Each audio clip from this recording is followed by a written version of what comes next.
Бэлэг улсын Брюссель хотод суурьшдаг оюуны өмчийг хэцүү зөвлөх доктор Уянга таныг урьж байна.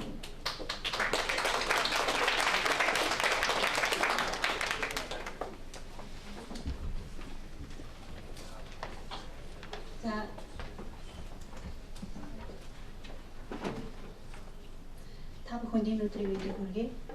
Тэгээд энэ хуралд итгэгчээр оролцож байгаадаа баяртайгаа илэрхийлье. Тэгээд чуулганд бол аялал жуулчин соёлын менежмент загвар архитектур мэдээлэл харилцааны технологийн салбарын бас Монгол улстай хэрэгтэй санаа оноогоос гаргалаа. Тэгэхээр миний итгэлийн зорилго бол бас Монгол болон Европт бизнес эрхлэхэд одоо энэ салбартууд холбогдуулан оюун эмчийн эрхийн асуудлаар юуг анхаарах ёстой вэ гэдэг талаар тойм мэдээлэл өгье гэж бодсон юм аа.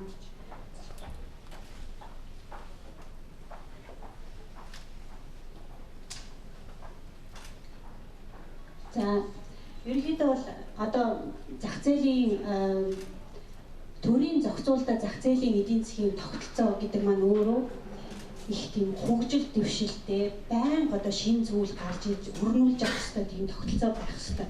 Тэгэхээр тэр түүнийг бий болгохын тулд төрийн зохистой бодлого байх хэрэгтэй. Энэ одоо тогтолцооны маань суур үндсэн эрхүүд бол хүний одоо өмчлөг эрх, ажил мэргэжлийн чөлөөтэй сонгох эрх, соёл урлаг ба шинжлэх ухааны үйл ажиллагаа чөлөөтэй явуулах эрх, үзэл бодлоо чөлөөтэй илэрхийлэх эрх гэсэн хүний үндсэн одоо эрх чөлөөнөөр суурилж байдаг. Энэхүү эрх чөлөөг бол улс орнууд өөрийн үндсэн хуулиар хамгаалсан байдаг. Монгол улс ч гэсэн бас хамгаалсан байдаг. Тэгээд энэ үндсэн эрхүүдийг хамгаалахынхаа хажуугаар улс орнууд зохистой тогтолцоог бий болгох хэрэгтэй. Энэ тогтолцоо гэдэг маань өөрөө улсын өрсөлдөх чадварыг дээшлүүлэх хууль зүйн ба эдийн засгийн хөшүүргийг бий болгох хэрэгтэй. Ийм хууль зүйн эдийн засгийн одоо хөшүүрэг гэж юу вэ гэхээр зэрэг юуны өмнө 100 тонны бүлэглүүд зах зээлийг зохиомлоор гажуудуулах, шинээр өрсөлдөгч орж ирэх эрхийг зохиомлоор хаахыг хязгаарлах төрийн капиталын бодлого гэж байх ёстой. Хоёрдугаар оюуны өмчийн одоо үр дүнг бүтээлч оюунлаг хэсэг нь өөрөө бүтдэг. Тэрийг одоо хүртэх боломжийг хангаж өгдөг хараах бус шүүхийн тогтолцоо авах хэрэгтэй байна. Гуравдугаар болохоор зэрэг оюуны өмчийн хэрэгжилтийг үр дүнтэй, шуурхай ямар нэг явдал чирэгдэл багтаагаар одоо зохион байгуулах бололцоотой тогтолцоо механизм байх ёстой. Дөрөвдүгээр оюуны өмчийн хамгаалалт гэдэг маань өөрөө чөлөөт өрсөлдөөнийг хязгаарласан зохицуултууд байгаа. Тэгэхээр зэрэг чөлөөт өрсөлдөөн, оюуны өмчийг хамгаалах хоёр маань өөрөө тэнцвэртэй зөв балансыг олсон зөв бодлого явуулах хэрэгтэй. Хамгийн эцэст нь бол Европч тэр дэлхийн бүх улсууд тэр өөрсдийнхөө улсын өрсөлдөх чадварыг бол хамгаалахдаа тодорхой төрийн санхүүжилтийг тогтоож байгаа. Энэ төрийн санхүүжилтийн зорилго нь болохоор зэрэг зах зээлийг хэдэн олон хэсэгт хувааж бутрахах замаар чанаргүй, үр ашиггүй эдийн засгийг бий болгохын эсрэг чанарт суурилсан өрсөлдөөнийг дэмжсэн, нөхцөлдүүлсэн төрийн санхүүжилтийн тогтолцоо байх ёстой байдаг.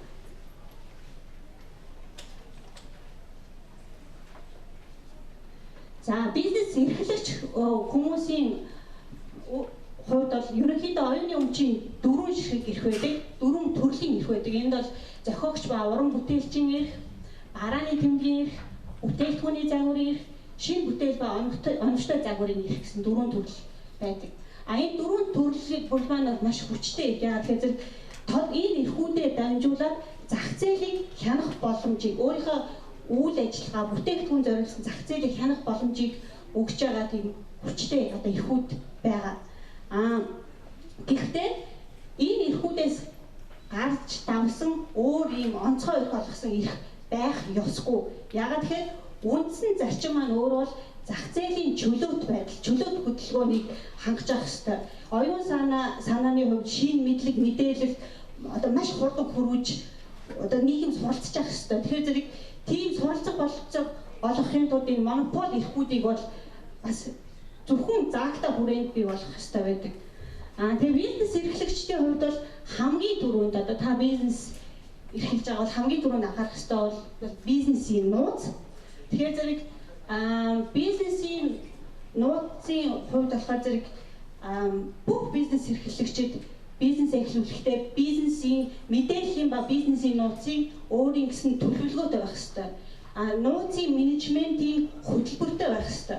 Энэ хөтөлбөрийнхаа үндсэн дээр одоо ажилтан ажиллаж авахдаа тэр ажилтаа нууцын зэрэглэлийн ямар гэрээ байгуулах уу гэдэг тодорхойлох ёстой. Ямар зэрэглийн нууц дээр хэнийг авч ажиллах уу гэдэг анхаасаа тооцож эрсдэлээ одоо тооцож бодож явах ёстой. Тэгэхээр зэрэг бизнесийн нууц гэж юу вэ гэдэг асуултанд бол бизнес эрхлэгч та өөрөө сайн хариулж чадна. Энэхээр зэрэг та бодоод үзэх миний бизнестэй холбогдолтой ямар мэдээллийг хэн одоо өөр нэг хүн авлаа гэж бодоход надад ямар эдийн засгийн одоо хохирол учрах вэ гэдгийг одоо бодож тооцож үзснийхаа үндсэндээ бизнесийн нууцынхаа зэрэглэлийг тогтоож тэрэн дээр үндэслэж менежментээ явуулах хэрэгтэй байдаг. Бизнесийн нууцын одоо жишээг би та нарт дурдж үзүүлье. Энд бол жишээлбэл санхүүгийн мэдээлэл, голлох үйлчлүүлэгч нэрсийн жагсаалт, найдвартай онцгой ханган нийлүүлэгч нэрсийн жагсаалт, түүхийн эдийн худалдан авалтын үн, маркетинг худалдааны стратеги, бизнесийн менежментийн бүтэц, техникийн мэдээлэл, шинээр зах зээл гаргах бүтээгдэхүүн ба үйлчилгээний загвар төлөвлөгөө, компьютерийн программын их код орно.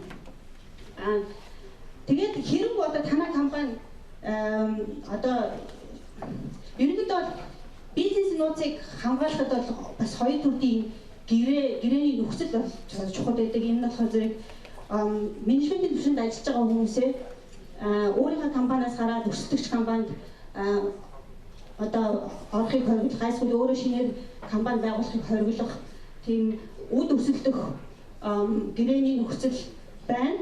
Үүний дээр тэр одоо бизнесийн нууцын гэрээ гэж бас одоо байгуулах ёстой.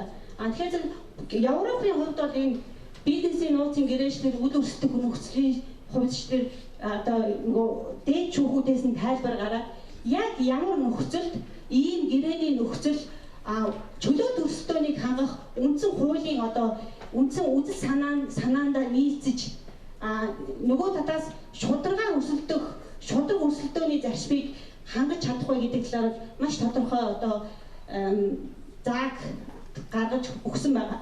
Манай Монгол улсад бол энэ талаар бол юусэн асуудал гараг байгаа ч шүүх дээр маргаан гарахад тэр маргаан маань бас дээшээ явж байгаагүй гэж одоо Монголын хүчтэй бол одоо хэлсэн.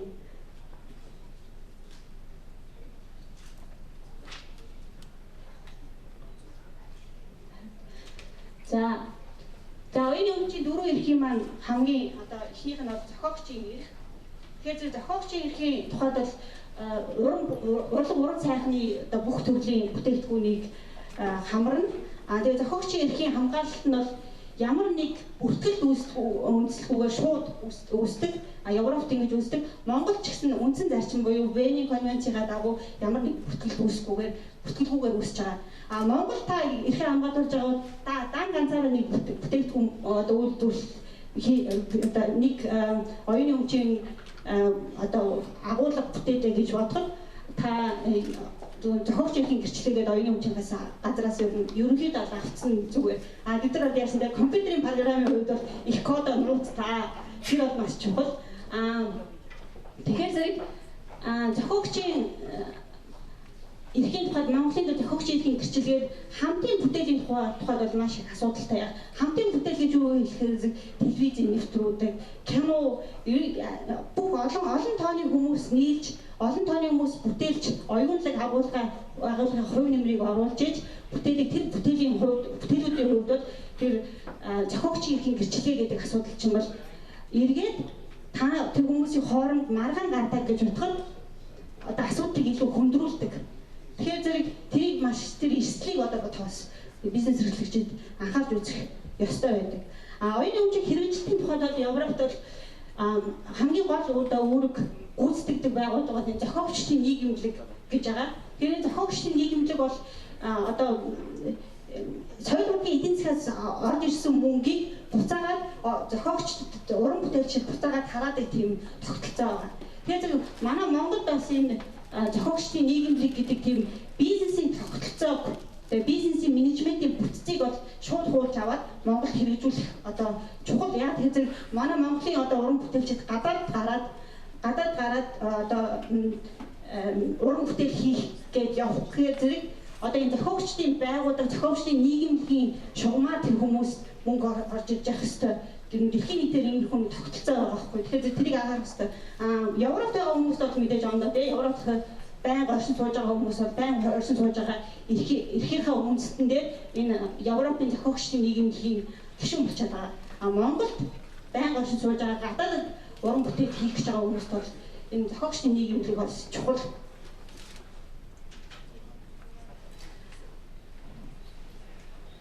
За барааны тэмдэг гэдэг та бол мэднэ те барааны тэмдэг гэхээр зэрэг бүх бизнес эрхлэгчид барааны тэмдгийн эрх авах ёстой. Тэгэхээр зэрэг барааны тэмдэг гэдэг бол компани лого нэртэй бараа үйлчлэгийг ялгах ерөөсөө бараа үйлчлэгийг ялгах тэмдэг одоо альва тэмдэг гээл одоо барааны тэмдэг гэдэг байгаа.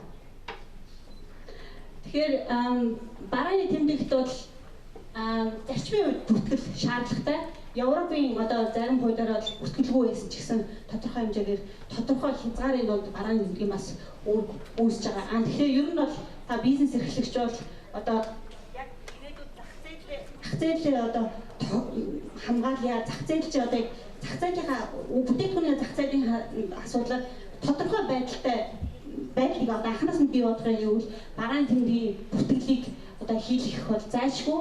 Европын зах зээлийн хувьд бол одоо Европ бол тэр аяараа одоо цахим эдийн засагт шилжиж чинь жижигхэн дэлгүүрийн худалдагч дагуу байсан бол одоо веб хэлбэрт оруулж чинь тийм. Тэгэхээр зэрэг тэр Монгол одоо Европ бизнес хийж байгаа Монгол хүмүүсээ үйл тэр хүмүүс бол Европын нийгэмлэгийн барааны тэмдэг байдаг. Европ даяараа хамгаалал үүсгэдэг. Тэр асуудлыг бас анхаарч үзэх хэрэгтэй. Барааны тэмдгийн хамгаалалтын хувьд бол ерөнхийдөө бол Европт одоо эрхийн зөрчилдөд эсрэг талынхаа хуулиуд та хувь хүнийхээ бизнес эрхлэж байгаа чи миний эрхийн зөрчилдөөрээ гэж сануулга хийчихэд эхний үед бол илүүдэхгүй. Магадгүй сайн үр дүн гарч ирдэг. Хэрэв болохгүй бол өмгөөлөгчд хандна. Өмгөөлөгчд үгийг сонсохгүй дараа нь иргэний хэргийн шугамар шүүхэд ханддаг.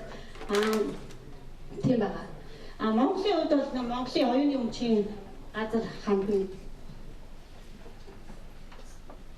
Бүтээгдэхүүний загвар бол ерөөсөө одоо industrial design гэж байгаа тийм хэрэглэгдэхүүн одоо хүний хэрэглээнд хэрэглээнд тойрсон бүхэл бүтээгдэхүүнийг оруулж хамруулж байгаа. Архитектурын бүтээл, хувцас загвар. Тэгээ энэ нөгөө ийм бүтээлүүд маань өөрсдөө оюуны агуулгын хувьд бол бас жоохон бүр илүү креатив чиглэлийг хаажуулах баг байна. Яг тэр хэрэглээнд зориулсан учраас жишээлбэл нэг хүн хоёр шугамтай үнд өсгөөс дөрвөн шугамтай үнд өсөхгүй. Тэгэхээр креатив гэдэг маань тэргээрээ хязгаарлагдчихад байгаа. Тэгэхээр тэр нь зориулаад тусгай жижигхэн туйл одоо үйлчлдэг.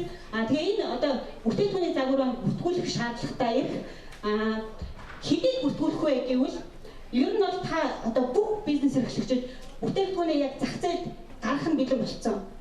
Хөрөнгө оруулагч чинь явсан дэлгүүрээ одоо онгод нийт хэдийн болсон үедээ бүтээгдэхүүний загвараар бүртгүүлэх ёстой.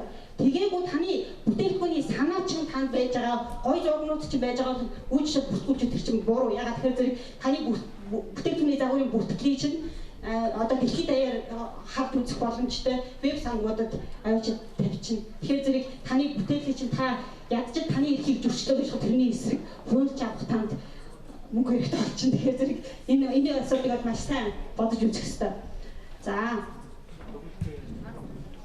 За хамгийн сүүлийн асуудал яах хэрэггүй.